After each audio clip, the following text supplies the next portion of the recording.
All right, guys, I want you to create a mental picture in your mind. I want you to go to the place that makes you feel most safe, most comfortable, kind of your sanctuary. You got that mental picture in your mind? For me, it's probably outdoors with some rocks and some mud, some mountains, some rivers, some streams. For those of you, I'm serious, picture this. Is it your home? Raise your hand if it's your home. If your home feels like your sanctuary, you kind of built a safe place, okay? And I want you to picture how you feel when you're in this place. Hopefully it also feels like a really powerful place to create. For me, definitely the mountains are my favorite place to go create. I'm outside, I'm able to think, I feel grounded, I feel grateful, I'm filled with possibility, how small I am, and yet I'm a powerful creator, right? Okay, let's say that you've got this place that you pictured in your mind. So if it's a sacred place, if it's your home, who do you invite into that? Let's say somebody meets you, and 5 minutes later they want to be in your house. They're like trying to barge into the front door. How does that make you feel? No. Say it. No. Out loud. Defensive. Defensive. Okay, that's a good one. Okay. Anybody else? Suspicious. Suspicious. This is good. Okay, I'm going to go off on a little rant this morning because I've had a morning, I'm a part of a bunch of communities. Of course, as you guys know, we have small business community we're launching soon. We've got a fundraising community devoted completely to those that want to learn to master the fundraising game, which is Fusion. And we do 2 sessions a week. The Tuesday sessions rotate through all the topics you need to master the game of money and how to launch your business. The 2 things I see most founders struggle with is how do I fundraise and how do I do GTM, go-to-market, which is all the things related to launching your business. And then on Thursdays, we put it all into practice and we do pitch kung fu. On Thursday, we had a founder, not the first time, this is a different founder, that already exited for $300 million, and he was still there to pitch in front of experts, investors, and funders. And I think it's interesting that those that have actually been there before are the ones that are most willing to learn. Why would that be? Someone that's exited for $300 million still comes to our groups. And then we have a WhatsApp chat that runs 24/7. You can hear from 900 founders all over the world. It'll get even bigger. It's going to get much bigger. Okay, here's the point. Defensive. You said that word. That was a good one. So you meet somebody and within 5 minutes they're asking you for investors. It's like somebody's barging into your home. If any of you guys have been in business for any period of time, you know that your relationships that you built very, very hard, you took the time to build your brand, where what you do and how you show up means something, right? How likely are you going to be to just hand out relationships to somebody you just met on the internet? Nope. Nope. Nada. Not going to happen. So founders, why do you do this? Now I've got a LinkedIn post you can go read, my featured articles. I strongly recommend anyone wanting to start to understand the fundraising game, and it is a game. You can rig it for your success, or you can watch while other people build billion-dollar companies and you wonder why. Okay, there's a post that I wrote, and it's investor referrals and when to ask for them. It talks about the questions you should be asking yourself. And one thing I'll just say is are you the kind of founder in your way of being, in the way you approach relationships, that other funders, other check writers, or even other gatekeepers to capital want to introduce you to their check writers because they think that you got the goods? Have you demonstrated that before you ask? Have you been interested in what the person you're standing in front of cares about? Do you understand the principles of capital discovery and that every single check writer has something that they care about? In and outside of whether or not they write checks, right? Especially when you start getting into people that are in the legacy stage of their lives and they have hundreds of millions of dollars, they're not writing checks just for a financial return. We talk about this, right? So it's up to you to do capital discovery to understand what they care about, what outcome that you can produce that is aligned to to something that they will write a check for that you can solve for with your startup or with your network or with your abilities. And this check could be 300 grand up into the multiple millions. And it could get you started or could be a part of your capital stack. And as I mentioned in my posts on LinkedIn, there is no one investor that's going to save your company. You need to start becoming a fundraising fluent founder so that you understand when to play which capital card. And so we're going to do a little review. There's 4 major capital categories. There's public and gov funds. This is anything that started off as taxpayer money. This is where grants come from. There's debt. Inside of debt, there's a bunch of different types of debt. There's 4 major types of debt, and no, they're not bad for your venture. 17 years I've been doing startup loans for small businesses and for startups, and sometimes it's better. Third is equity. This is what you normally think about. I'm going to exchange equity in my company for a partnership. I'm getting married to somebody as an investor, and they're going to give me money. Inside of equity, there's a bunch of different ways you can do deals and different capital types even inside of equity. And then last but not least, we call sponsored capital. This is when somebody writes you a check, is not asking for equity, and is not asking for debt. It's not a loan, it's not a partnership. They're investing in you, but they're doing it for different reasons. It's that outcome that they want, that aligned outcome that they're looking for, right? So those are the 4, and they break down into a bunch of different capital types from there. So these are the things to think about. So we have a mission here, guys, with all the communities we're building, with the venture house properties that we have that are devoted for venture, these 10 and 20 bedroom houses that you guys have been to in Vegas. I just got back from Phoenix. We're going to be doing it there. We're going to be doing it in Salt Lake. I was just with Wells Fargo's investment team, Arizona's VC fund. We've got some pretty exciting things happening with the community on that side of things, and you guys have been to some of our events. And then, of course, we've got some family office and high net worth stuff that's coming up as well. So our entire goal with everything we have is to build our own ecosystem, whether the state of Nevada or the state of New Mexico who we're working with, or Utah, or anywhere decides to get their stuff together and help us to co-build a world-class ecosystem. We're building our own. The things that founders need in order to be successful so that they can go from founder to an exit to funder. Founder funders, that's our North Star. That's really what we care about. Now, the reason I wanted to bring this up this morning, guys, is I had enough conversations before I showed up here just this morning about this idea of people meeting you and immediately asking for a referral. It's such a turnoff. It's such a turnoff. And then, how about this? How about I put a particular founder on blast, and we'll get into this. So this founder, I explained to him all the resources that we have. Now, this founder is overseas, doesn't really matter. Founders make this really dumb mistake all the time. Looks cool, but I've been building businesses and blah, blah, blah, blah, blah, blah, blah. Shut up. You don't know capital. I can clearly see that. And then it's, we have a strong veteran team, da-da-da-da-da. If you'll just pay for our plane tickets to Vegas. Matt has met this person. Now, this happens to me every day, and it's okay. This is what I signed up for in being a funder and an investor. How likely do you think I am to write a check to this person?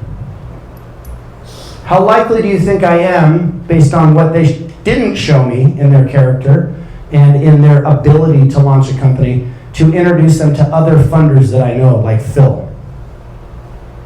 Not really likely. Now, guys, I totally understand that founders are building a parachute as they build their business, as they jumped out of the airplane.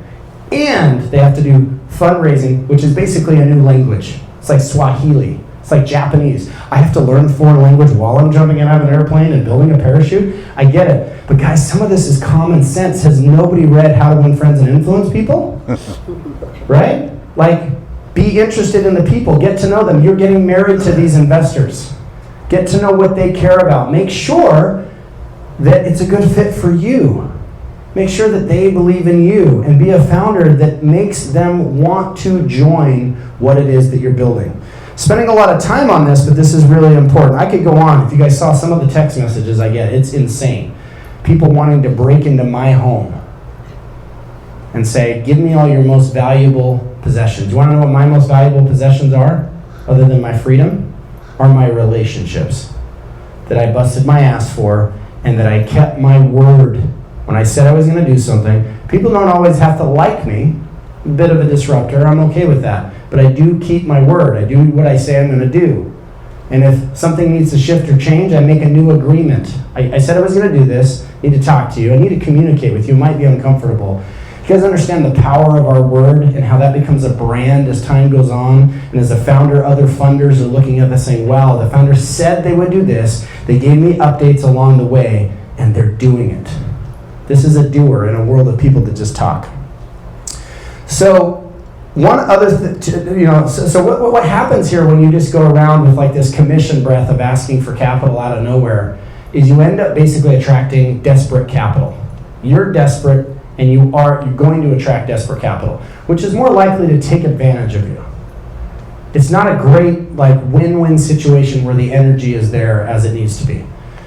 And so one of the things that as I start to fund more deals, I'm going to create a format that is easy and transparent for founders to understand whether they can qualify for it or not, whether it's a good match or not. And here's what's cool. How do you graduate to it? Maybe it's not a good fit right now, but how do I graduate to it?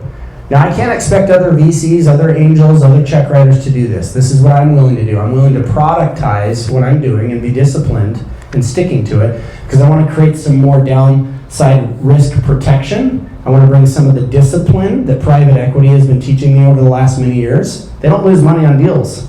Whereas as VCs, we just accept that we're going to lose money on deals and that they're going to go to zero. And in all fairness, cash flowing businesses versus something that's new, that's incredibly innovative, yeah, it's likely to have some failure. And that's okay. That's okay. Founders need to know that's totally okay.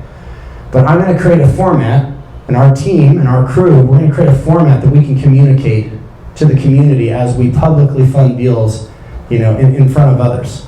So it's going to be a little different, and I can't speak for everybody else's capital, but that's what we're ultimately going to do. I want to cover one more topic that I want you guys to really understand. I came from taking bank money and suckering the banks using their underwriting to fund loans to startups. Do you guys know that banks say they fund startups? They do not fund startups. They do not fund startups.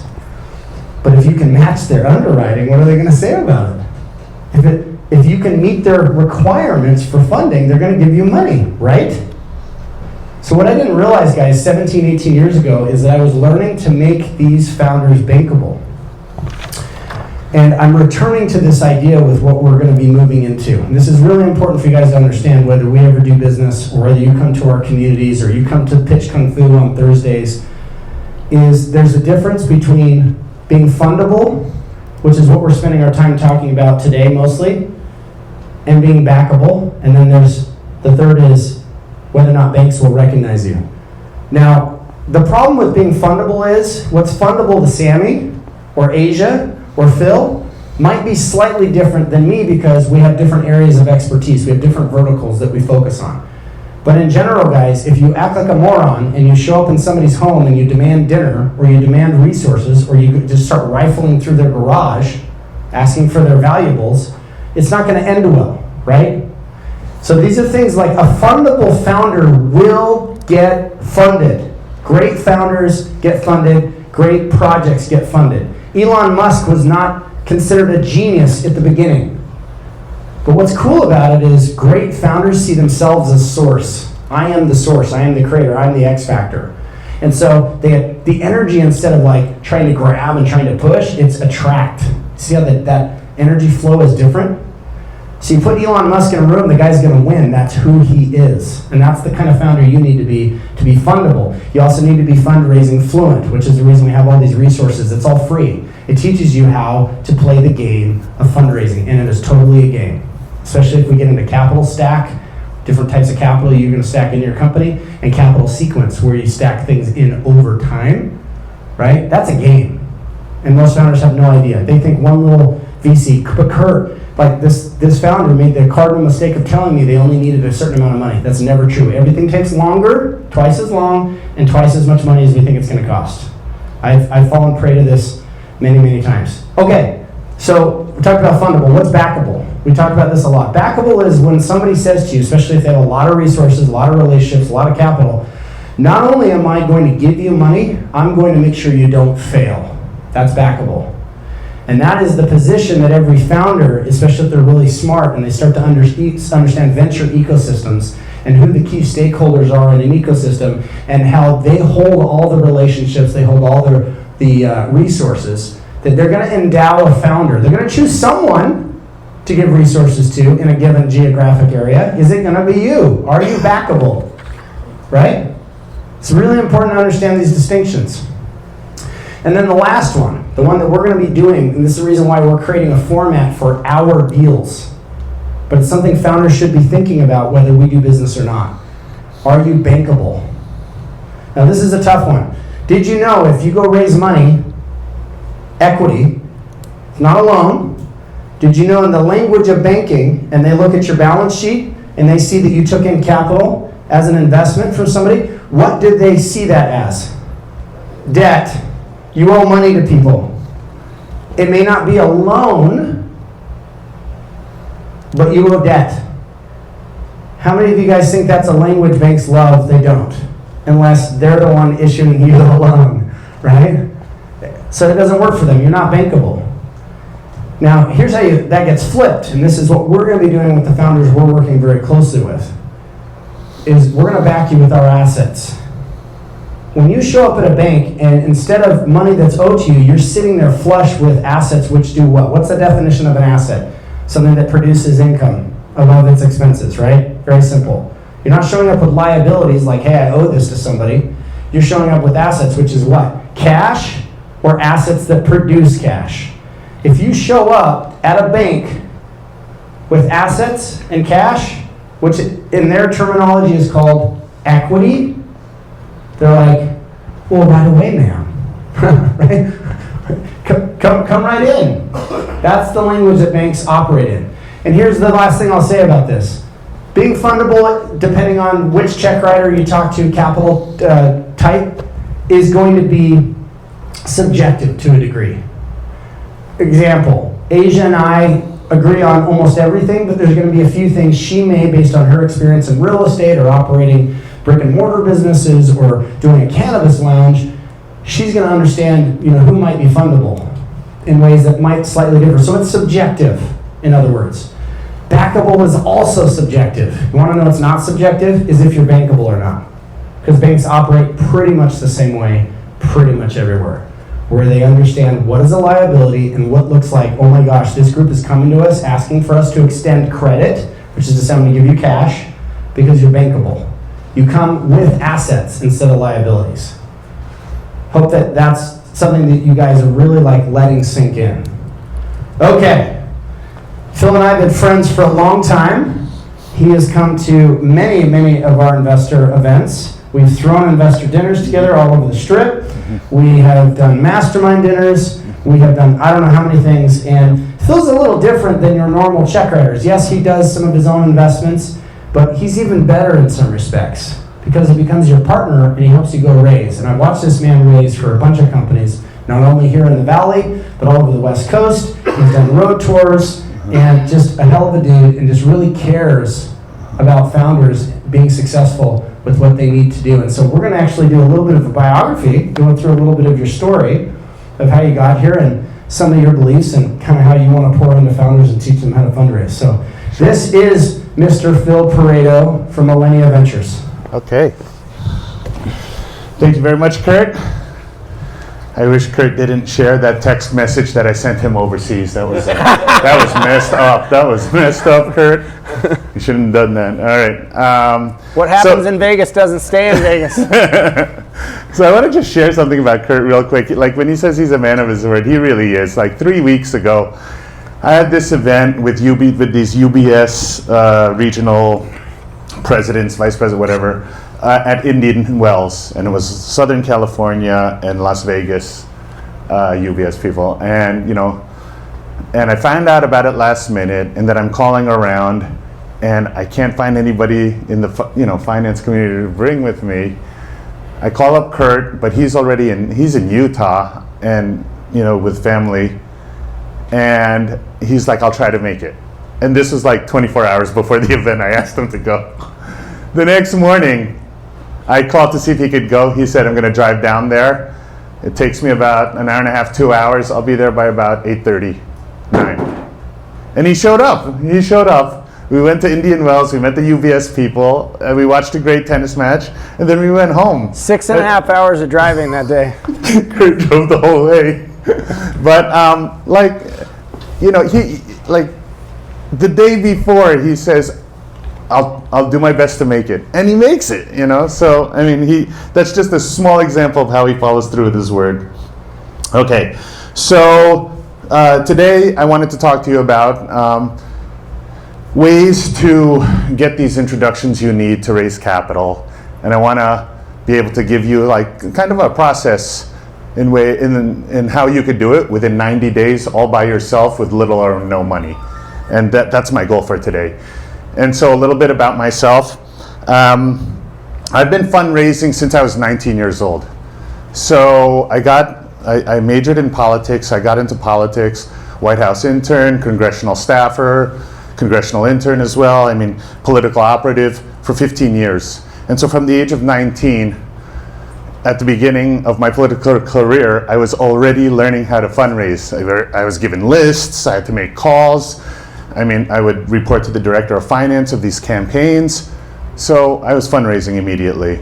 I learned how to throw dinners to raise capital, raise money for these campaigns.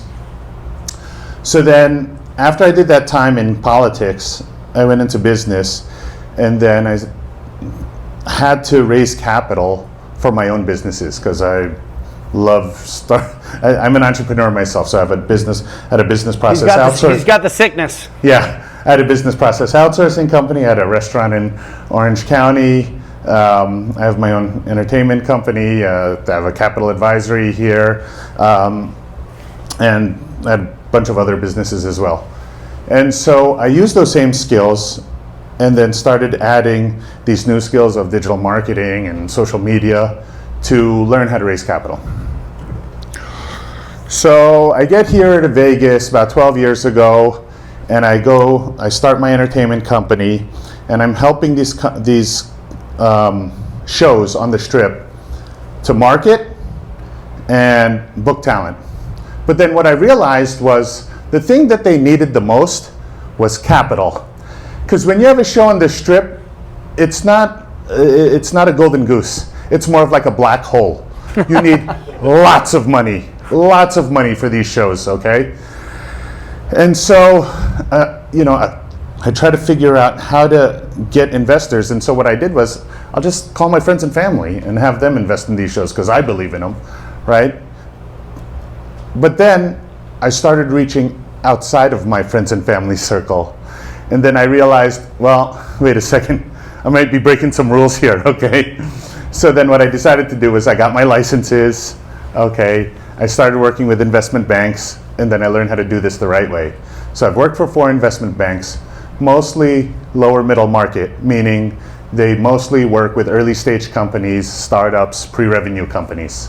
Okay, so this was, I started off with a big firm, Merrill Lynch, but then after that I worked with Bowstead Securities, Sutter Securities, GT Securities, Millennium Ventures is my own firm, and then my licenses are hung with my broker-dealer in New York City, which is Finalis Securities, and I'm colleagues with about 500 investment bankers that have their own shops like myself. Okay, so that's my fundraising background. So what I want to do is I want to start off by asking all of you who has tried to raise money for their own startup company here?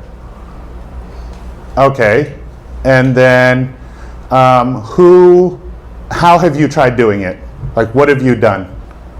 So we reached out my partner and I, we obtained about $250,000 in funding by reaching out to known members of the community that, we had known these guys a long time, and we knew they were in a transition period from they just sold a business and they were looking for something else to move into. Very good, very good. Friends, family, colleagues, people in the community, great. Anyone else? How have you raised capital? We had an energy drink. Uh-huh. So our first round was angel investors. Yes. Friends and contacts. Uh-huh. My husband was actually worked for one of those companies that you just mentioned. Right. Uh-huh. Mary Price. Great. So, Uh-huh. So we raised close to $1 million. for- Excellent. Yeah. So she worked with her Real husband. So I just want to point something out. Very, very, very, very, very frequently when people say they're going to go raise, they basically, the depth of their understanding of capital types is like friends and family, VCs and angels. Nothing wrong with that. Two things you need to know. Number one, you're only going after 3% of the available capital that's out there by going after VCs and angels. Number two, you're choosing a business model that you must adhere to. When you are a VC, which I've been for over 8 years, you go raise money, and inside of the money that you raise, you have a fiduciary responsibility. You go to jail, you don't do this right. You must return the capital, and you have a 10-year window to do that. You're going to make most of your bets in the first 5 to 6 years.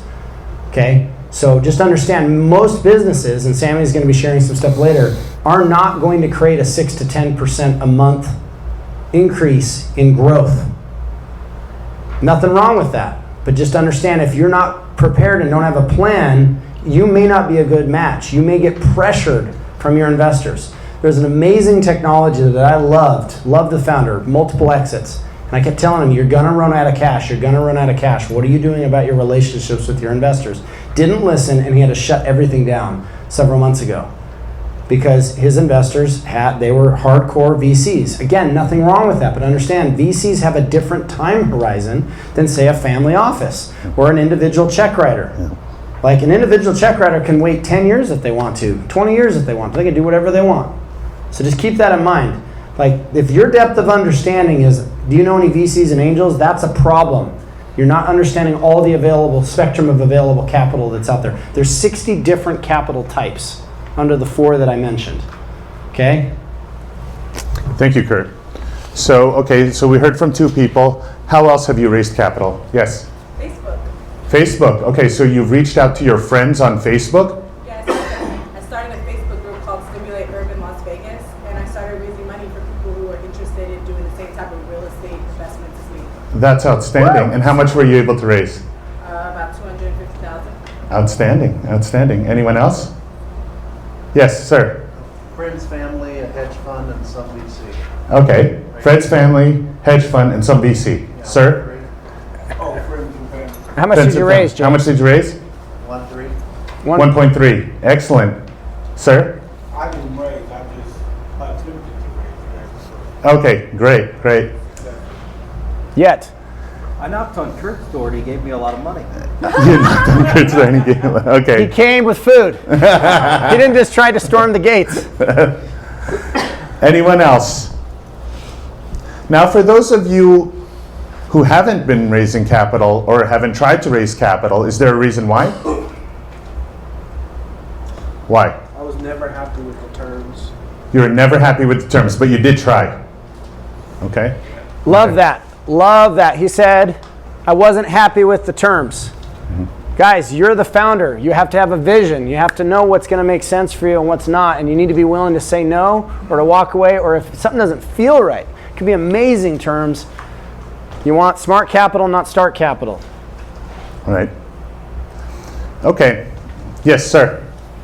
So I write corporate responsibility portfolios, so corporate funding. Okay. Corporate funding. So you've reached out. Tony Shea, Okay.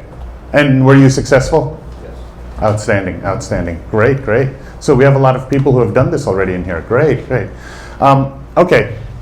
So I'm going to give you a process that you could do on your own, okay, to raise capital where you're not using friends and family, okay, and you might be able to do this quickly. I don't know. But so I'm going to just jump right into it. When you start raising capital, you can't just go to someone and just say, "Hey, I need capital," right? So, they're going to ask for some stuff, okay? What's the stuff that they're going to ask for? Business plan? Okay, they could ask for a business plan. What else? Projections. Projections. What else? Go to market. Go to market. What else? Pitch deck. Okay. Data room. Data room. A really big percentage. A really big percentage. Okay. All right. So yeah, what I'm trying to get to is like, what kind of documents do you initially need to just start the conversation? One more thing too. Hey, so I was just on the phone with the founder the other day, and they were able to get, I think, $1.2 million for 5% of their company. Now, this is a badass founder. They've had other exits before. They have the right money raising mindset and frame, and they were prepared, and they built a little bit of the tech. And as you increase the confidence in the investor that you're going to create a return, what they ask for typically will go down because it's a more sure thing. And one other thing, giving away equity is not bad if it goes to great partners that you're getting married to, right? Most of the billion-dollar unicorns that you guys think of, I use Lyft as an example. The two co-founders that started Lyft just barely left the executive team after 16 years. Both of them are billionaires individually, and I think they own less than 16 to 18% of the company. I don't think they're complaining. And great funders also don't want to leave you with too little of equity because then you're not incentivized, right? They know that you have to feel like your company's still worth it, all the sacrifice. Because a great startup's going to take 10 years. 10 years of just balls to the wall. You got it. Many of you guys are small business owners and don't know it. That's a whole other conversation. Lyft is a great example because they could have sold to Uber, but they decided not to. And they held on, and they became billionaires. So, okay, I'm just talking to you guys about the documents just to get your foot in the door. What we're trying to do here is just to get introductions, meet some people, and then start that conversation that Kurt was talking about, where you create a relationship, right, with the potential investor. So, a lot of startups that come to me are not ready at all. They don't have any documents. They don't have a data. They don't have anything. And I just tell them, listen, just give me a one-page tear sheet. Just give me a pitch deck, okay? Give me some financials, and if you have a valuation, great. Okay, just give me those documents, and I'll start the process at least. Okay, so if you're reaching out, try to at least have those documents. What do you put in a one-page tear sheet? Anybody? Or it's basically a one page, okay? I throw in tear sheet and it sounds too formal, okay? So what do you put in a one pager that you send to your potential investor? Yes. Overview of the company, which milestones you created. I got an example for one. Okay. Overview, milestones. What else? The problem you're solving. The problem you're solving. Okay. Yes. Front and center. Yes. Executive summary. Executive summary. Okay, remember we're fitting everything on one page, sir. I think you need to include the reason why you're asking for money at some point, because otherwise, why not just do it yourself? Okay. All right. I want to see 3 things that create major FOMO. So they say, let's schedule a call.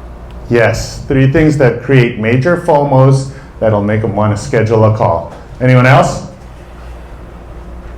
Anyone else? Size of the market. Size of the market. The opportunity itself. The opportunity, right? What's your ask? Okay, so he just said size of the market and what the ask is, but also you have to explain how you plan to get to that market. That's the part that's missing from most people's pitches. Is the GTM this is how we're going to acquire users. And last time I checked, acquiring users and clients is how you create cash flow in your business. The business has to make money at some point. If you're not clear on how you're going to acquire users, you're in trouble. You got an issue. Because if I don't hear that in your pitch, I'm like, oh my gosh, I've got a founder that thinks their product's going to sell itself. If you build it, they won't come. That's not how it works. Yes, go to market or distribution, right? What's the distribution? And then you want to also talk about your team as well. All right, so that's the one pager. Okay, what about the pitch deck? What are you going to put in the pitch deck? More numbers, basically with the financials to show an investor in the 2-year plan what you plan on doing. Okay, more First thing financials. should be the problem. A compelling lead in to the problem you're solving, why you're the person to solve it, why now. It needs to be very clear. 2 sentences. This is the problem we solve. This is who it's valuable to. Pitch decks don't really matter. I think they're going to go away at some point. I don't read them at all. I want to see your 2-minute video pitch.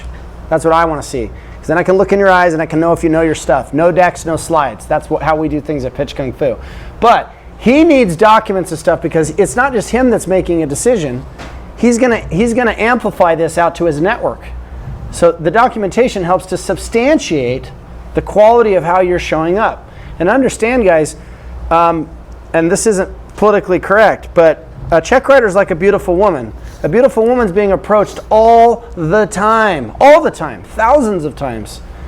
And a check writer is the same thing. And so what happens is a beautiful woman doesn't know who she can trust or not, so she's going to try to disqualify people. This is how it works. Check writers do the same thing. So in the WhatsApp chat the other day, somebody was talking about legal, and we did a whole session on legal this week. We had three legal attorneys, and guess what? I think that when it comes to data rooms also do not sell your deal. You sell your deal. The data room just confirms or denies what the check writer already believes about you. So for example, if they can't quickly checkbox things, okay, who's your team? Okay, check. Who's your legal team? You know, and if you're like, I don't have one, it's not a no, but what it can mean to a check writer is, oh, this person may not be sophisticated. It's a pattern interrupt, but not in a good way. Does that make sense? Yeah. They want it. So sometimes, guys, I hate to say this, but checks are an emotional decision. Human beings are making a decision to fund you based on their gut about you. We're going to become more and more data-driven. That's what we're building at Fusion. We're building a data-driven funding platform to automate the fundraising process. But this is not how humans operate. They explain the numbers away after the fact, but they're making a decision on you based on their gut. So, you know, if things aren't in your data room, it starts to show that maybe you have the wrong legal entity. Okay, are you not going to get funded if you don't have a Delaware C Corp? No, but you probably will have to get one structured. The right funder will say, I don't care, we'll help you get it structured. But a funder will also take note of the level of sophistication and preparation that you have brought to the table. This is the reason why we have Tuesday sessions and Thursday Pitch Kung Fu, because the Tuesday sessions are the ones that are really the stuff you guys don't know. You guys think, founders think that if I pitch, I'm closer to capital. Not necessarily true. You guys think if you ask me for a list of investors, which you do constantly, that's going to put you closer to capital. Not necessarily, unless you're a ninja at relationship building and you know how to do the capital discovery process properly. There's also a lot of reason why we spend so much time on GTM is because most founders don't know how they're going to acquire users, which shows a check writer you don't know how to run a business. It's not a business unless you can acquire clients, right? So these are things that actually precede your ability to pitch. And if you do your homework right, you come to a guy like Phil, and he looks at your homework and he says, holy crap, it's on, right? Or he's like, holy crap, this person has no idea. They haven't talked to 100 clients. They don't know what their offer should be. They don't know what the audience thinks of their offer. They don't know who their own competition is. Big red flag is when a founder says to me, we don't have any competition. You absolutely have competition. We all do. It just may not be the competition you think it is. It's the competition in the mind of the user or the client. And you need to know what that is, because you're competing against that more than you're competing against some other person building the same thing in the market. Yeah, so I guess I'm trying to kind of coagulate everything, put it all together here. Yeah. What I'm kind of hearing is that this one-page tear sheet should establish those three things that you were talking about earlier, right? Fundability, backability, and you want to know why I like a 2-minute pitch? Because it shows me if you've done your freaking homework. Can you distill what you're doing into something very, very, very, very simple? Can you deliver it with confidence? And can you deliver all the items that are necessary? It also shows me you know how to freaking pitch, which shows me you know how to sell. Building a startup is about selling to customers and clients and recruiting, and it's about the marketing and selling exercise that fundraising is. Fundraising is largely a marketing exercise. If you're not compelling, if you're not well spoken, if you're stuttering, it means you're not able to pitch in the wild. Why do we make people no decks, no slides? You don't have decks and slides when you're in most rooms. You're in most elevators, right? And then also, I want you to know your pitch so freaking well that when you're with somebody, you know when to put 10 seconds here, 10 seconds here. You know how to really massage it and work it in, and it feels very natural. They're not feeling like you're being pitched. Because like a beautiful woman, they're used to being hit on all the time, right? And a check writer, guys, it's like most of us, we kind of sit there and say exactly how long till this person asks me for money. It puts our shields kind of go up, and that's not what you want. You want somebody that like gets really enrolled in you as a founder. Go ahead, Miles. Question for you. So as a VC, can you tell me or us real quick, when a founder come to you with the one page with the pitch deck and everything, what else that makes you just be like, oh, he's got everything or she's got everything on deck? Well, I want to find out about the person themselves. Yeah. What have they have actually done? So like a business is a business, right? So it's pretty for investors. They're like, yeah, this is turnkey. We could figure this out, right? But we want to know about the person. Okay. You know. That's what most founders don't realize is you don't understand what you're asking for somebody to refer you. You don't know they're taking a risk, right? You also don't know what you're asking of a check writer. Some check writers are really lazy and they don't want to get involved. I don't want to get involved in most of your businesses when I give you capital, but I know I'm gonna, all right? Because that's the kind of investor I am. So one of the deals that we're about to cut with the founder, we asked them, show us your clients. Now this is due diligence, but that wasn't the main purpose. The main purpose is, and they're Fortune 500 companies, it was we wanted to know, because it's our money and because they're gonna be more successful with our money, we also have relationships. So we're like, hey, if we can bring more of these type of clients to the table, we've now enriched the opportunity for them and we've enriched the opportunity for us. Founders don't know what they're asking when they ask for capital. It's rarely just capital. And if it's just capital, you probably have a problem. Because great funders didn't get there for no reason. They got there because of experience, opportunity. They've got the cuts, they've got the bruises, they've made the mistakes, and they can share it with you.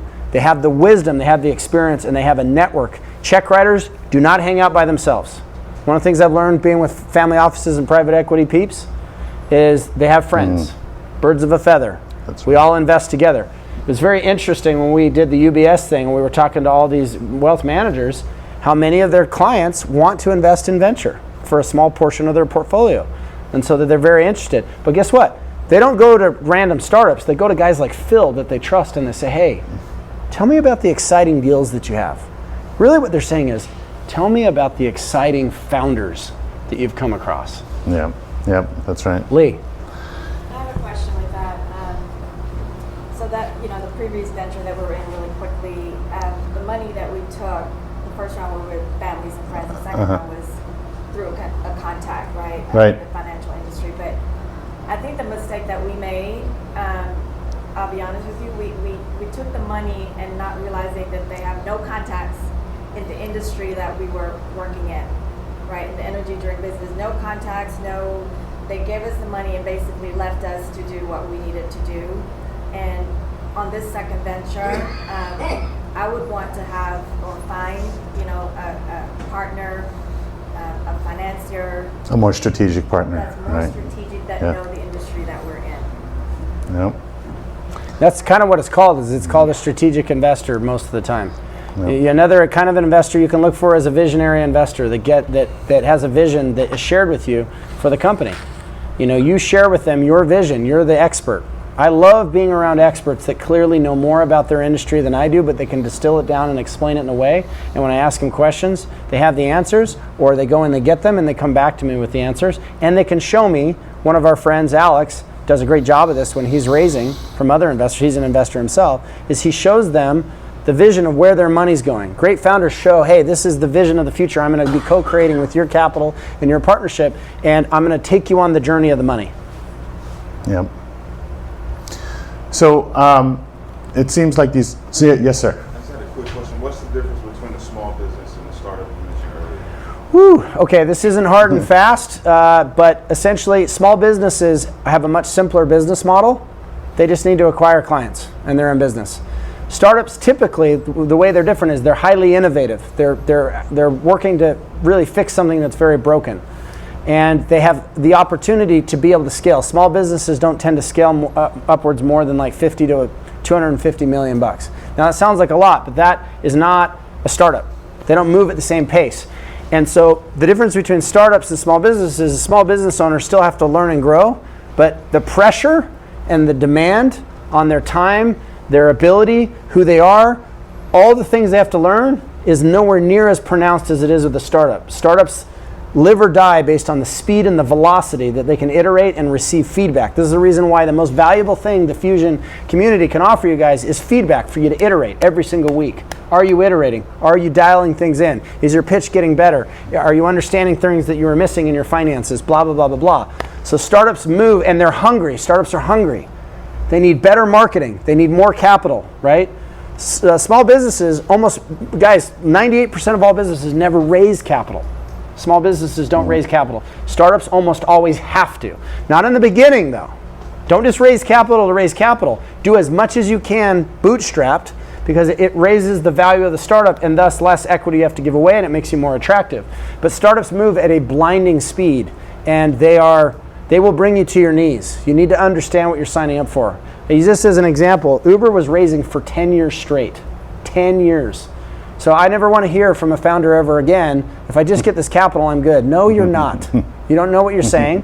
How many times have I written a check, a 6-figure or larger check to somebody, and they come back to me on Monday and say, I'm out of capital, I can't make payroll.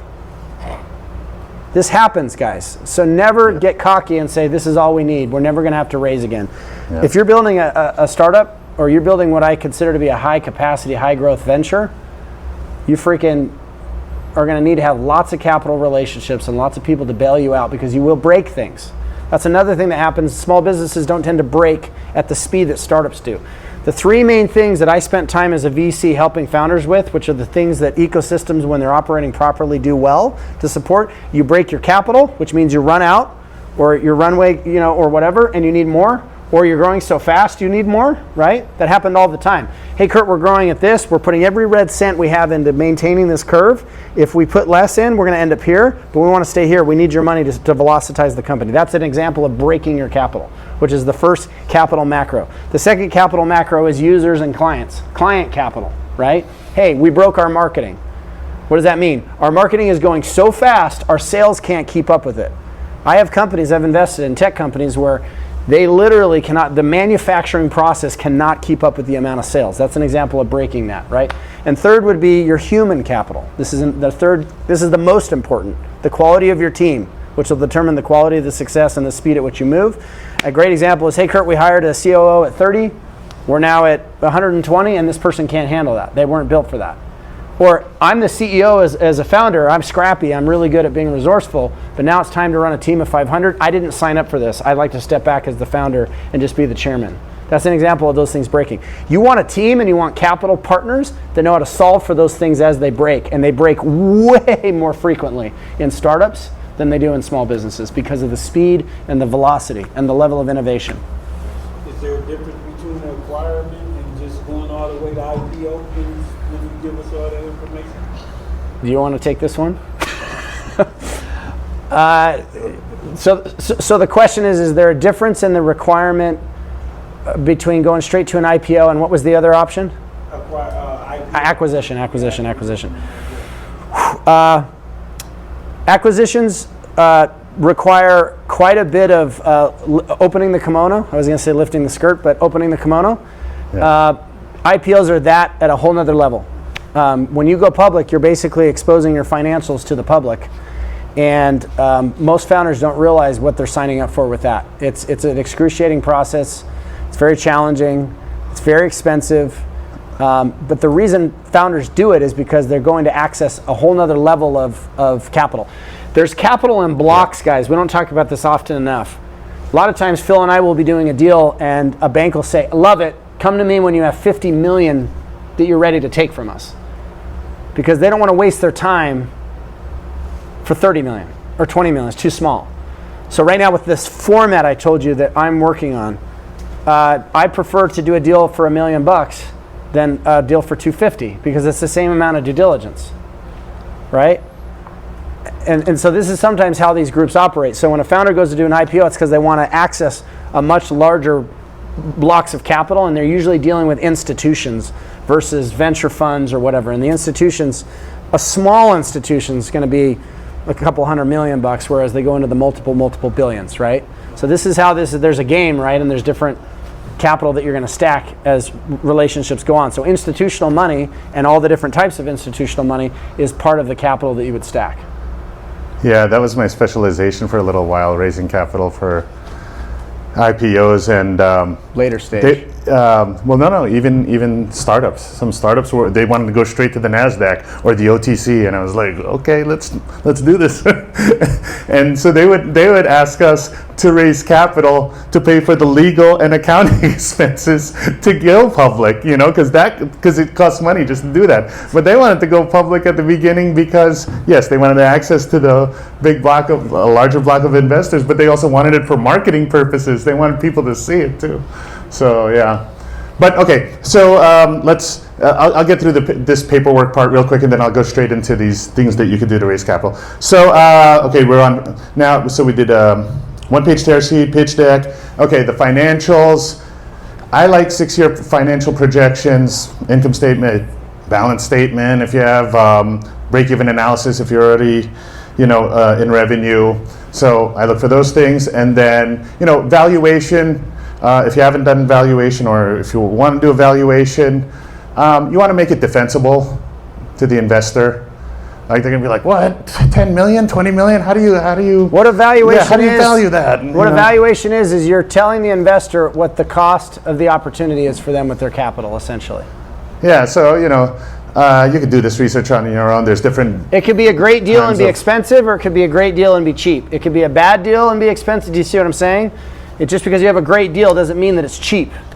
The person that did 5% at a $45 million valuation, that was an expensive deal. But guess what? That founder's a single check writer that exited their company. They had almost a monopoly on the market in the area, and they made hundreds of millions on the deal. So for them, $1 million too, who cares? I'll take a flyer on it because I really like you and I believe in who you are and your team and everything else, right? Yep. So yeah, the way you could make it defensible is not just choose one methodology, right? Try to put like 2, 3, 4 different methodologies of valuation into your valuation. So it's like discounted cash flow, 25%, comparables, 10%, right? Market cap, 30%. And we're actually going to do a Tuesday session with Phil on exactly this block that he's talking about, defending your valuation and coming up with it. It's pretty important. Yeah, so just try to have different methodologies in there so that you can defend it easier, okay? Okay. 10 minutes. Okay, 10 minutes. All right, let's go through this real quick. So, here's some tips that you could use when you're raising capital on your own, okay? So LinkedIn. Guys, automate your LinkedIn, okay? Expandy.io, EXPANDI.io. Let's see, it is $99 a month. Meet Alfred, that is $59 a month. Expandy.io, you get the first week free. Meet Alfred, you get 2 weeks free on that, okay? Or Connected with a K. Connected, yeah. Great little Connected's a good startup one. out of Indiana, yep. Yeah, so with Expandy, you get to automate your email and LinkedIn, and it has AI, right? So on Meet Alfred, you have email, LinkedIn, Facebook, Twitter, Zapier, and webhooks. You could automate that, but it doesn't have AI. All right. Do not spam investors. Don't do it. We started the session by talking about it. Use it to automate getting into the introduction, but do not spam them. We see it coming a mile away. Yeah. So with all of these, you can be very, very, very specific at what type of investors you're looking for, and so you're not just like sending them a message and just like asking them right away for capital, I can also right? promise There's a way to do this. I can promise you guys that you not knowing investors is not the problem. You're the problem. You're not ready. You don't understand fundraising. You go start spewing all over an investor, they're going to say no. You want to increase your hit rate, where that per every 10 investors, you're getting 2 of them to say, I'm actually really interested in this. You're going to talk to 200 investors to get funded on average, especially if you're going after VC money. And 6 or 7 of them are going to write you a check. Do not squander that list by being like every other founder and showing up with your hand out and not being prepared. Do the work. Make sure you're actually fundable before you go and do this. Don't take forever to do it, because you got to keep moving, right? Give yourself like a 90-day window. And by the way, we're coming to the end of fundraising season at the beginning of June. And then it doesn't start up again until September, and it only goes till Thanksgiving. Doesn't mean you can't raise. You can raise on this alternative track that we talked about, because those check writers will write checks all the time. But just know that fundraising season's January to June, early June. So make sure you're in it. You're making things happen. And then you'll want to create a density. One of my buddies, Jason, calls it a calendar density. I basically, call it that startup push, where really you're going to be running after a bunch of pitches and you're going to schedule them all in a 2-month period, and you're doing so many of them, you're getting better. It's just that you're like swinging the bat, right? You're taking the hits, you're taking the feedback, you're iterating, you're making it better. You weight most of your heavy hitters in the middle of the stack towards the end of the stack, so that your early ones, you can make some mistakes, Go ahead, Ben. I have a question for Phil. Yeah. Real quick. How likely is it, percentage-wise in your experience, Yeah. when you created something that has a high valuation, but we haven't even gone to market, but it shows everything that a VC would look for, or Yeah. an investor? What round? Percent. What round? It's pre-seed? Pre-seed, yeah. The higher your valuation, you answer this Yeah. too, I'll give you my feedback. Higher the valuation is, the more it scares off the capital. Yeah. They love cheap deals that are great deals. Hey, Yeah. you're at 5 million valuation, you're at 10 million valuation. You start getting Exactly. north of 15 on your pre-seed with no revenue and you haven't built anything, you better have a track record. You better have exits. You better have all that to substantiate it, because they're going to look at that and they're going to say, great deal, expensive. Yep. Angels have told me not doing anything above 10 million. That's what they've told me. Because So, angels have to ride this Yeah. sucker for 10 years. They got to wait 7 to 10 years for anything. Yeah. So, okay. So with this software, remember, like, you're not going right into it and ask them, hey, do you invest in private deals and which industry, So these allow you to automatically engage with their profile first. You could send connection requests with them, where you have a quick note at the beginning, and also. After that, you could send the initial message. As a general rule, if you've got the time, and you should make the time, interact on the front of the profile before you hit them up on the back end of the profile. Add some value to something they're saying, some event, like the post, say something. Start to engage, right? Especially those of us that are VCs, we don't add just everybody, because we know you're going to ask us for money sooner or later. We'd rather keep high quality on our LinkedIn's, right?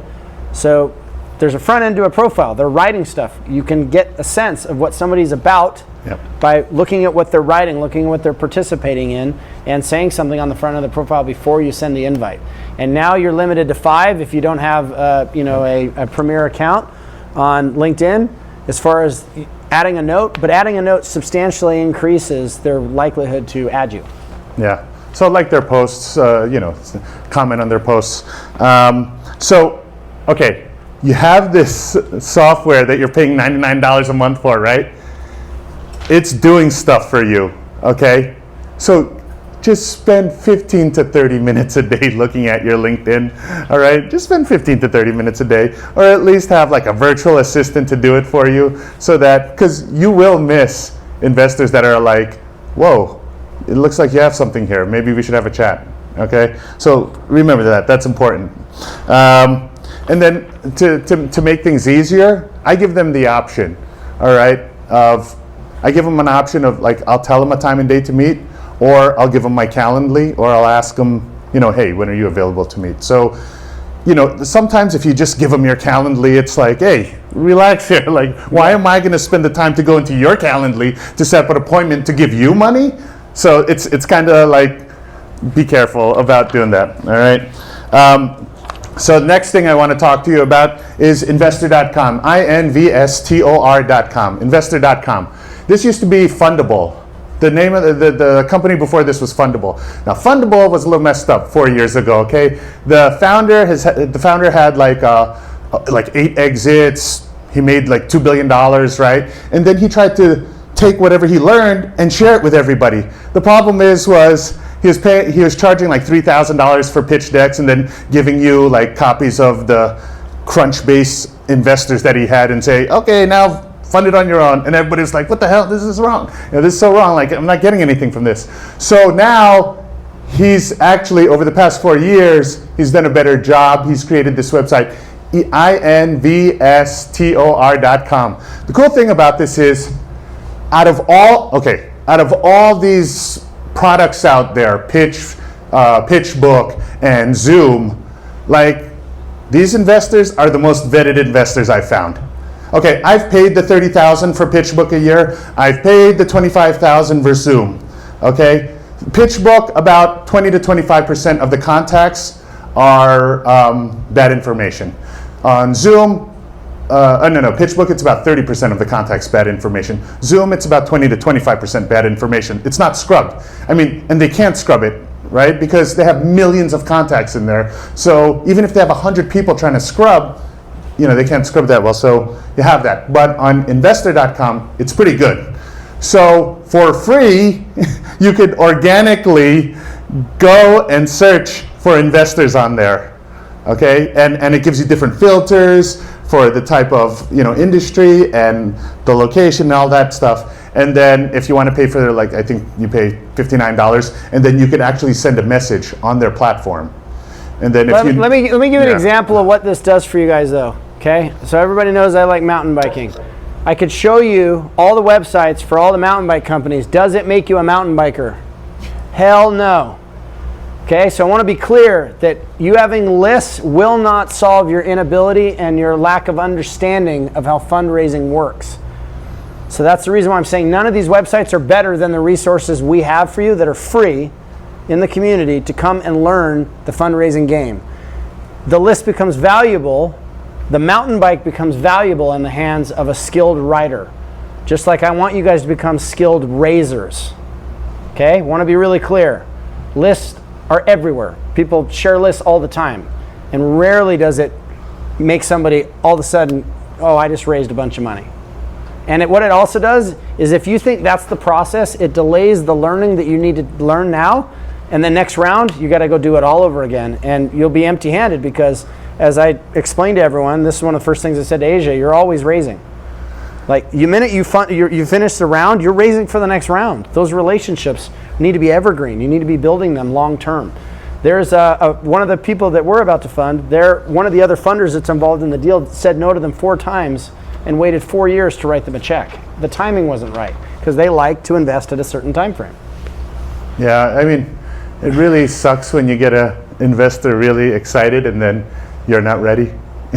It sucks. Like, it sucks for them and it sucks for you because you're like, I messed up. All right, now I have to find another investor. So yeah, I mean, these things that I'm telling you, it just gets your foot in the door, right? You got to be ready when you get your foot in the door.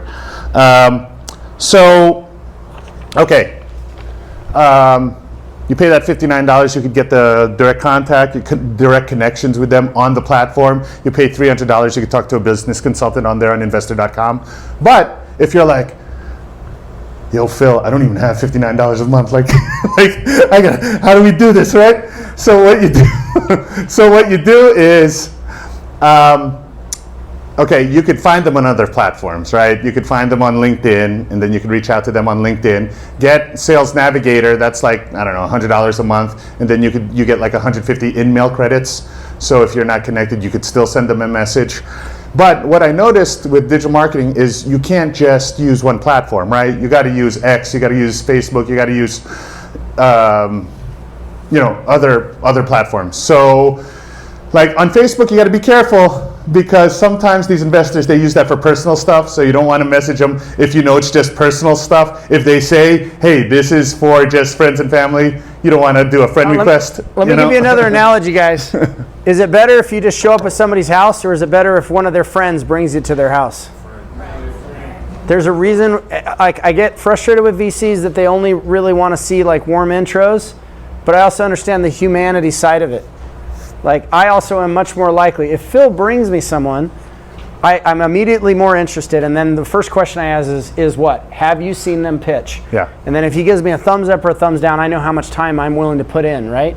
So when you do your discovery on these lists, if you see that somebody's connected to them, like, hey, Kurt's connected to such and such investor, you do 2 things. Kurt, what's been your experience with this investor, da-da-da-da-da? And then number 2, would you be willing to make a warm intro to me? I did Yeah. some homework, blah, There blah, you blah. go. This is step 3 is I did some homework on that investor and I found out that they're really into baseball and I want to invite them to an Aviators game and I was like, okay, that's smart. Those kinds of things. Yeah. So, yeah, no, that's so true. And like, he'll ask me, hey, have you seen them pitch? I'm like, yeah, he sucks, but can you hook him up still, Kurt? No, but yeah, no, it's better. It's better if you have a connection. Twitter, X. So you can hit them up on X, but sometimes they don't even make their profiles available on X. But so, you got to email them, LinkedIn, potentially Facebook. Do not email them this thing. Make it concise. Yeah. Their time is valuable. Show them that you respect their, in the same way that the 2-minute pitch is designed to be punchy. It has to be. So when you email somebody, it's got to be punchy. It's got to be just rich with value, and it hits the 3 main things, and you're just making it. And by the 3 main things can be different for each investor. In general, they're going to be the same things, but yeah, go ahead.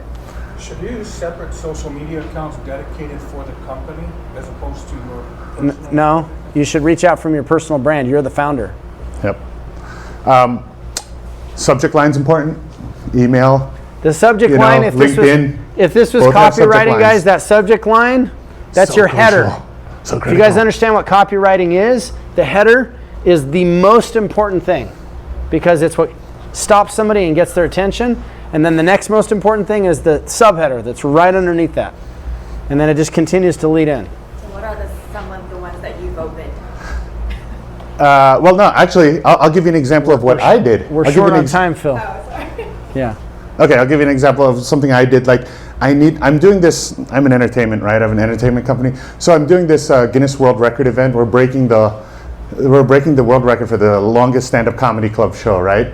And it's gonna be like 86 hours. I need to rent a venue.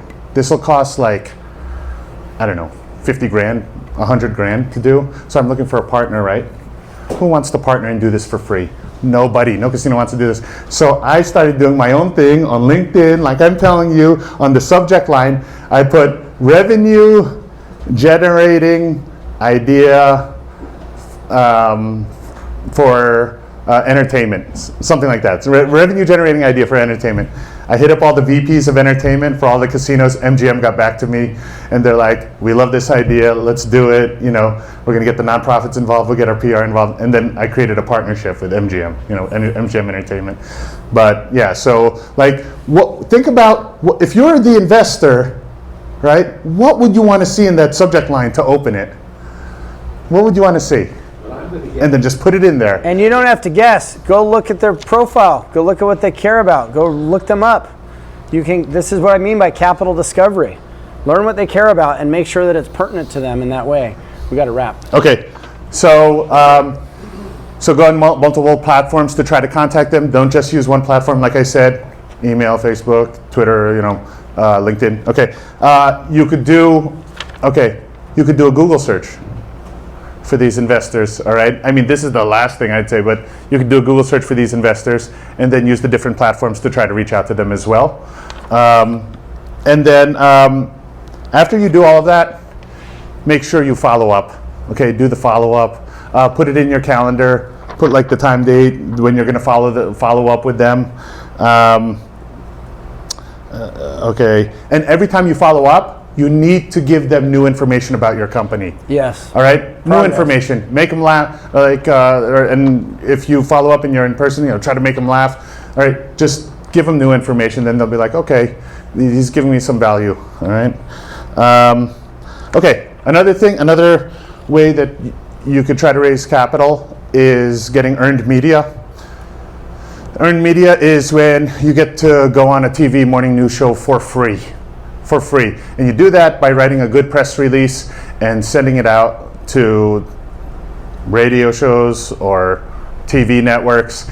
And you could find out how to reach out to these reporters or the people in the TV networks. Sometimes they have a general email, right? It says info@abcnews.com. And you're like, nobody's gonna read that. That email goes to everyone. Everyone in the news agency sees it. So you send a really great press release that is giving information that the viewers on the morning blend can learn about and appreciate and a problem that you're solving, then they'll be like, okay, we're not going to have you come on the show to pitch, but we want you to give this information to our listeners and our viewers so that they could learn something. And then at the end, you know, they'll give you like 30 seconds or a minute to pitch at the end. But like for the most part, your segment of like 3-4 minutes will be information for their audience. You show up and you add value and you're pitching without pitching. All right, you're like, Phil, like that's all great and good, but I'm busy with, you know, building my company. I don't have time to do any of this. Just go, just hire a virtual assistant, go on Fiverr, have them do different tasks. You're getting hit up all the time on LinkedIn from these marketing firms. Say, okay, you wanna do marketing? I only do rev share. I don't pay for ads. Will you work with me? Then do a rev share with them. See what they say. See if they'll give you a marketing team to help you with your administrative tasks, to help you with your social and digital marketing, to reach out to these investors. Awesome. And yeah, so gave you these points. Like for me, you know, like working with my firm, I look for 5 things, okay? Number 1, have you exited already? Are you an expert in the field that your company is in, or do you have somebody that's an expert in the field that your company's in? Number 2, do you have your due diligence done? Number 3, do you have your go-to-market distribution? Number 4, do you have a good team? And number 5, is your company, what you're doing, is it timely? Is it timely right now? That's so important. Okay, yeah, and that's it. Thank you very much. Awesome. Okay, Miss Sammy, come up here and give us your 10, and you need to swap your mic with Sammy real quick. You can sit here if you want and hang with us. Sammy's gonna. This is Sammy's spreadsheets. Sammy's one of our local Vegas favorites, and you guys will see her a lot because she's an important part of what we're doing online with all the fundraising fluency sessions, pitch kung fu, all that. This is Sammy Lay. Yes. Thank you so much. Oh my God. You know, like all of those music festivals like Coachella, where they say the big headliner is you, that's where we are right now in Las Vegas. Like all of the people who are building here in this room, whether you're an engineer helping make a product happen or a founder raising and making the business side happen, like this is a moment, isn't it? It's a movement. It's amazing. I'm gonna try and make this a little bit fast, but I'm gonna run you through 2 exercises and try and do like a very condensed version of what Phil just did, because that was really helpful, wasn't it? Can you raise your hand if that was helpful? Can you raise your hand? Yeah, absolutely. Can you raise your hand if you've ever had an investor break down for you what they see what they're looking for in a thesis and in the financial modeling documents? Very few. It would be really helpful if we could just reach out to an investor and ask for advice sometimes, right? A lot of us do not know how to play the fundraising game. A lot of us are trying things, and there are tried and true practices on how to do this that other people have figured out. And sometimes it's nice to be able to go through one of those. I'm gonna play a game. I'm gonna ask everyone to be engaged in this game, because sometimes the answer is we don't know what we don't know, and it's phenomenal to have that moment where you get so much more insight. So here's how the game works. I'm gonna describe what dry powder is. I'm gonna ask you all to guess how much there is. Dry powder is the term that we use to define basically liquid cash that people, specifically private equity, venture capital, people who are investors, sit on and do not invest. So they're basically saying, I would rather hold cash than invest in anybody right now. I would love for you to raise your hand if you think that globally, in 2023, the total amount of dry powder, money that we're sitting on and not investing, is greater than $1 billion. Oh, it's pocket change. Okay, what about $100 billion? Keep your hands up. Pocket change. We're gonna keep them up. We're gonna keep them up. $500 billion. $1 trillion. $2 trillion. The actual amount from last year was $2.59 trillion. And if you compare that to 10 years ago, that was under $1 trillion. They really do not think we have investable startups. That is the gap. It is not that there is no money. It is that the money does not think we are worth investing in. Or That they does- don't know about you. But that doesn't feel good, right? Like, yes, there's a lot of work we can do around marketing and awareness, but globally, they have decided that it is better to hold cash to the tune of $2.59 trillion than invest in the stories that we are telling right now. Is it your business? Is it the awareness of your business? Or is it the way that you talk to others? One way you can tell is if you are already talking to investors and they haven't written you a check, then maybe it's your story. Maybe you aren't talking to enough investors. If you've spoken to 100, average close rate is 5. If you've spoken to 100 investors and not a single one of them is willing to invest, and if they say, I'll invest if someone else leads, they're actually saying, I don't want to invest in you, but I don't want to miss out on an opportunity if someone really smart does. So let's play the second game. We're going to play last man standing, and I'm going to ask you all to raise your hand if you have a valuation you are currently raising at. If you have in your mind a number where you're like, I'll raise at this. Those are the only people who get to play the game. If you don't have a valuation, you don't get to raise. All right, for the rest of you, if you want to join in this game, make a number up real quick. That's okay, right? It's better to have a chance to play the game. Now they're like, oh, wait, I have a number. All right, keep your hand up if you have financial documents that can justify that valuation. All of us who just made that number up are like, whoo, how quickly can I make that up, right?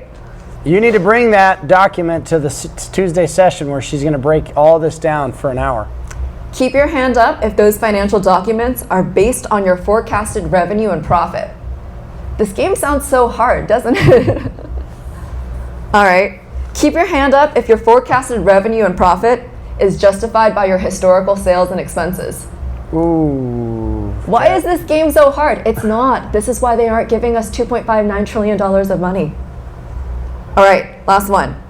Take the valuation we started with, the one that you are raising at. Multiply that by 100. This is the venture capital game. Keep your hand up if you have a document somewhere on how your startup will justify that valuation, the number from today times 100 in 5 to 7 years. I'm not completely sure I understand the question. What's the valuation you're raising at? So we're looking for $1 million, but the company itself is valued at about 4.5. So multiply that by 100, 450 So our million. 5-year projection has us at about 70 if we stay on this. 70 million in revenue, right? Correct.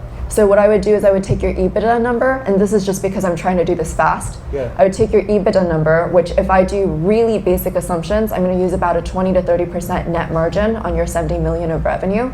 And I would multiply that by, I'm going to use an easy EBITDA number because if you're using EBITDA, most of them are a multiplier of 10 or above in the tech space.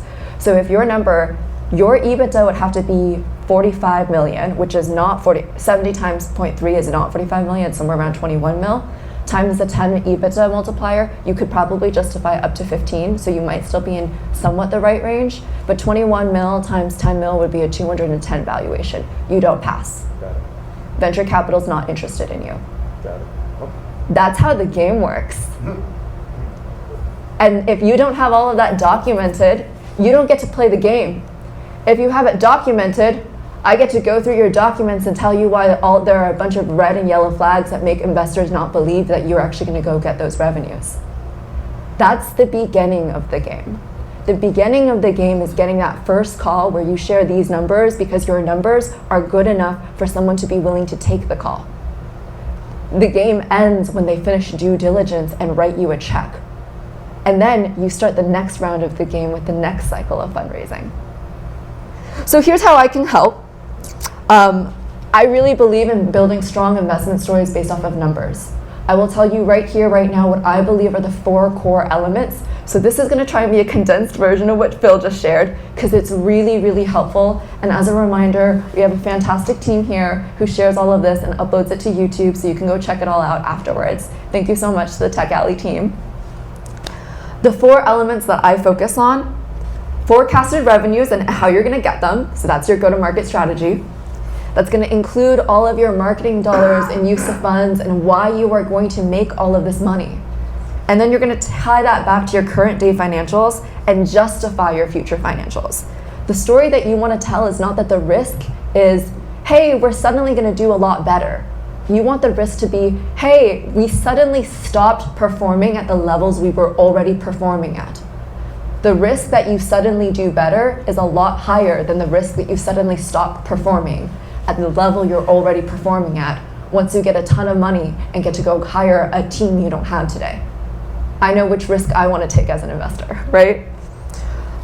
I do an ROI analysis of the use of funds because you don't want to be out there saying, I'm a cost center of a $1.5 million investment. You want to say, I'm looking for $1.5 million to generate $2 million of profit in the next 2 years and $50 million in the next 5.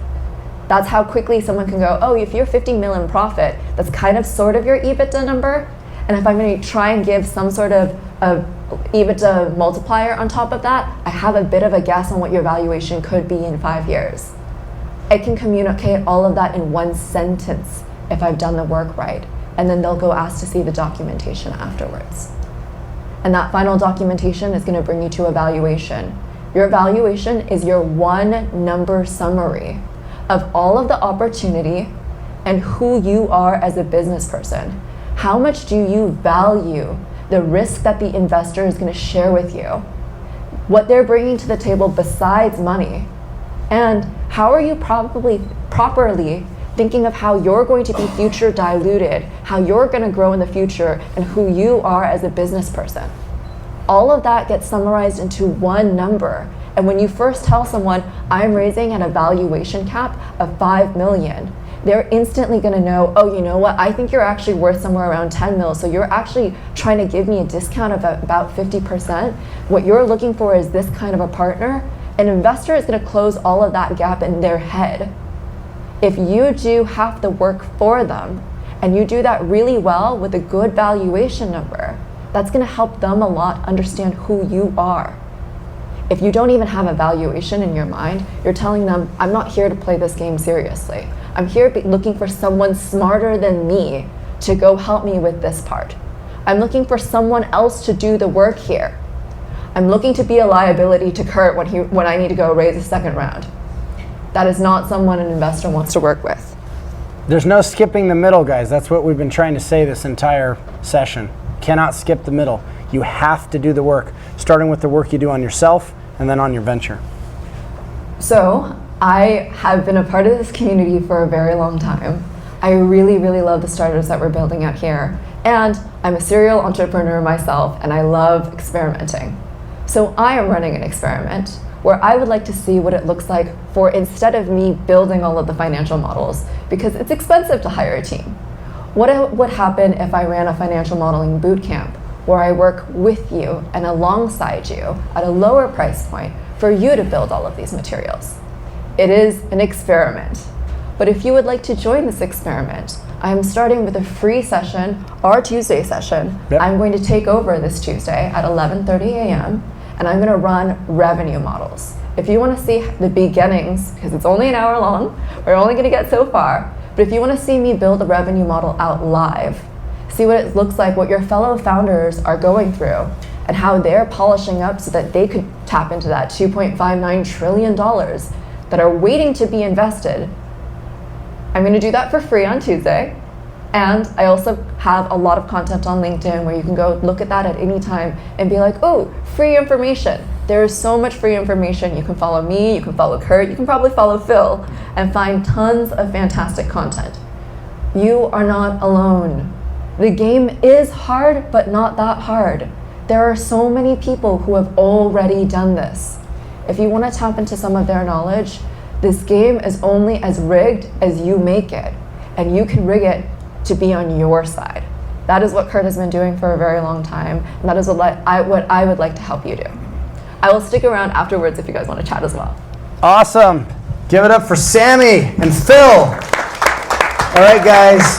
Can't stress it enough. Any of you guys that know founders, we want to see them in the Fusion chats. We've got sessions on Tuesday on rotated topics around go-to-market financial modeling, product market fit, go-to fundraise, go-to community, your money-raising mindset, how does capital stack, capital sequence work. Those are on Tuesdays at 11:30 on Zoom. And then on Thursdays, we do Pitch Kung Fu. The way it works is you go into the WhatsApp, you tell everyone, hey, this is me, this is what I'm doing, this is what I need, and this is when I'm ready to contribute. And then there's a sub-channel called the Danger Room, just like the X-Men would go, practice getting their butts kicked before they went out and did battle, right? The Danger Room is for you guys to upload your 2-minute video pitches with no slides. You can do this every single week and continue to refine it. You're going to get feedback from funders, experts, and other founders that tell you, hey, this is how this is coming across, right? They're vested in your success, and then we choose from the Danger Room who gets to pitch on Thursdays. That's how that works.